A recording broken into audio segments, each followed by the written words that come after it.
across a message from me that we shouldn't have to pay for this. We didn't cause this crisis. But I think the students are enjoying a good deal of support. I know from doing courses to trade union reps, they're actually looking at that and saying, well, why aren't we doing this? Why aren't our trade unions telling us to come out in the streets, take this sort of action? Direct action works. We've seen that in France. That's interesting. We're going to come back to that point a little bit later, but I want to turn to Muhammed Rafeeq. Muhammed, you have a background in banking risk management. It almost seems like an oxymoron because every bank seems like a risk these days. You look at the situation after a lifetime of work in the financial sector.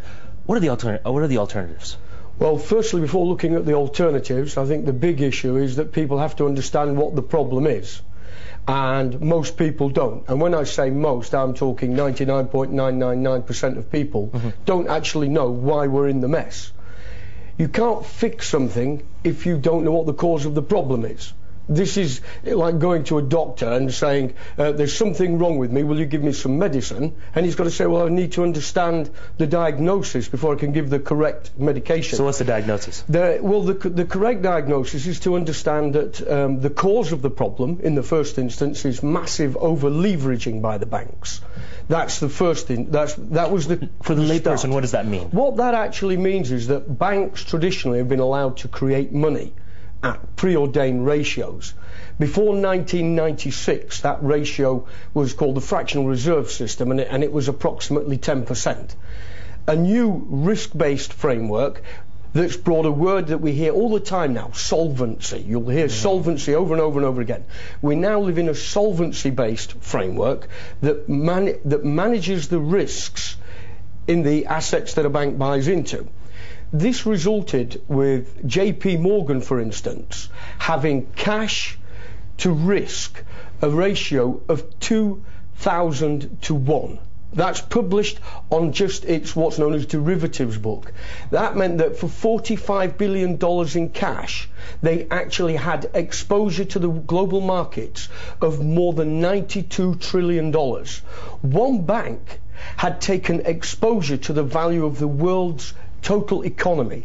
What people don't realise, and what I've been saying for the last 3.5 years, is that the total losses of the banks through this massive leveraging which they've taken on, the losses is more than the amount of money in the financial system globally, which means it can't be bailed out. We don't have enough money in the real economy to actually bail it out. So would you suggest then, Mohammed, that the bank bailouts that we saw nearly 2.5, 3 years ago and that have continued are essentially a fraud? They were doomed to failure from the outset. The bankers on the inside knew the levels, the amount of fraud that's gone on over the last 3 years, whether it's from rating agencies, from pricing companies, from stock exchanges, through the interventions in markets by governments. The whole situation is manipulated. Look at the dollar. This week the dollar's gone back over 80 against a basket of currencies. Why? Can you show me a single number which has come out of the US economy to support that dollar position? The answer is no. What we do have is the US dollar is the international reserve currency. So everybody has to buy in and keep supporting the dollar and supporting the dollar just so they can sell their pineapples or their pairs of jeans or whatever it is without having foreign exchange risk. All of this is a total corruption of the way that money is supposed to work and operate. Money is supposed to be the servant of the people, and we have become slaves of it. I'm going to hold on to that point. It's a fascinating point, and I think it nicely segues into Professor Ebrahim Hosseini-Nasab. Professor, you're sitting in Tehran. You're an economic commentator there. You teach economics. What does the global financial crisis mean for the rest of the world from where you're sitting?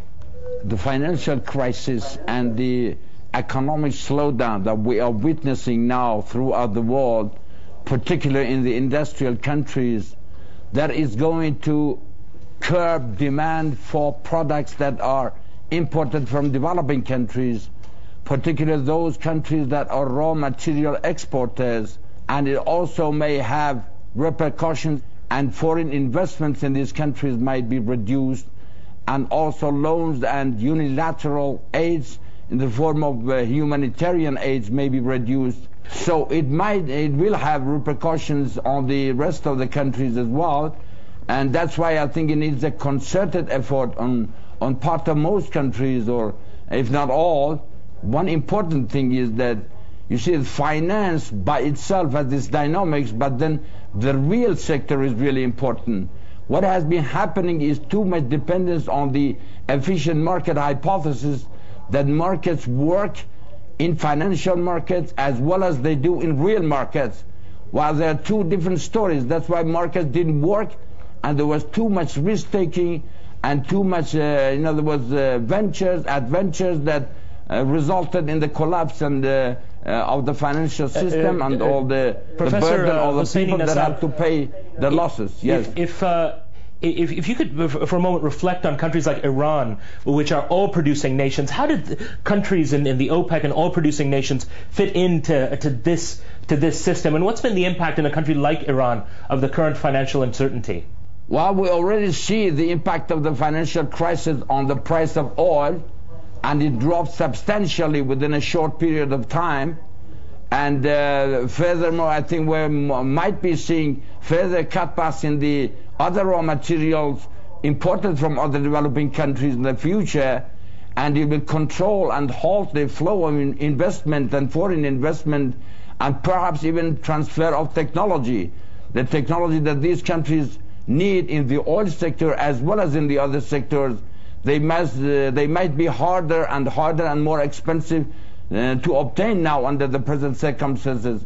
In other words, this tendency towards protectionism would not be to the benefit of anybody, I think, particularly in the world that we are, in other words, like a village, and with the communication and in other words, the communication technology that we have now, it's in one piece, and the impact of any policy is felt out throughout the economies of the world. I'm going to go back to our London audience. You've been hearing a number of different global perspectives. What's your reaction to this? Does it make sense to you? And do you feel there's something you can potentially do about it? I'll go to the gentleman. Hello. First of all, I want to address one of the issues that was raised by one of the guests.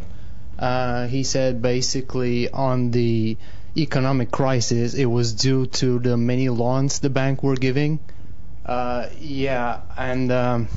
If I can make an interesting analogy. Go ahead. During physics, we have learned that you never lose energy. Energy just passes from one form to another. So same thing has to be with money. You don't lose money. They just pass from one person to another.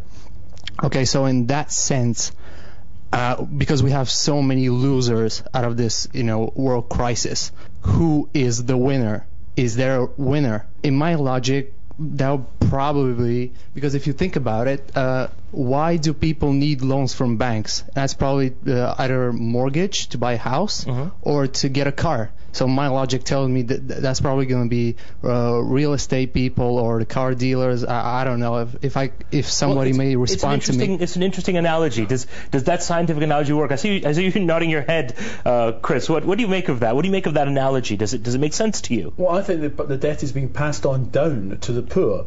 And I think there's two things happening here. I think there is an attempt to deal with the crisis, and I think Britain is desperately trying to solve the Irish crisis because British banks have got so much debt in Ireland. If the Irish banks went under, it's not about being good neighbours. Britain's never been a good neighbour to Ireland. But I think there's a second thing going on here. I think there is an agenda by a number of governments across the world to roll back some of the gains that ordinary people gained over the last half a century, the welfare state, improved living standards, and that's been going on now for really 3 decades. And I think you've seen, and I think Nick's right here, we've seen the IMF come into the global south, then it's coming to Eastern Europe, and it's now coming into Western Europe. And this is a conscious effort to push back the welfare state and push back reforms. So I think there's two issues going on here. One is an attempt to deal with the crisis, but by passing it on to us to pay for. But I think secondly is, if you like, a revenge agenda for a degree of shift in wealth towards working people, poorer people in the immediate post-war period, and to push that right back. And I think this government here in Britain's doing that. I think unfortunately the Obama administration is doing that, and I think it's happening across Europe and elsewhere in the world. I'm going to go to Max in Paris. Max, So what would happen if we simply let the banks collapse?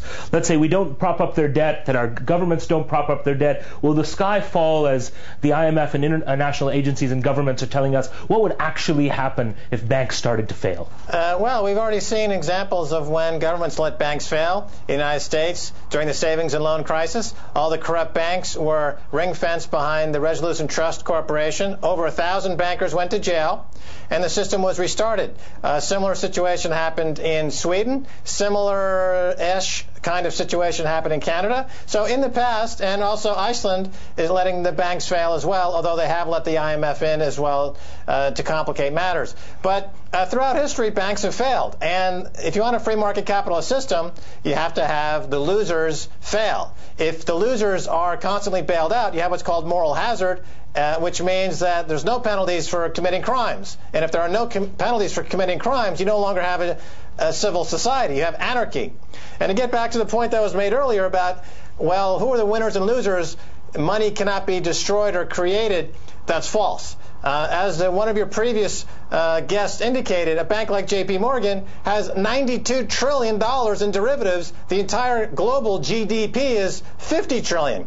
So here, this bank has created 2 times the total global GDP in fake ersatz, fiat, derivative, nonsensical paper, money.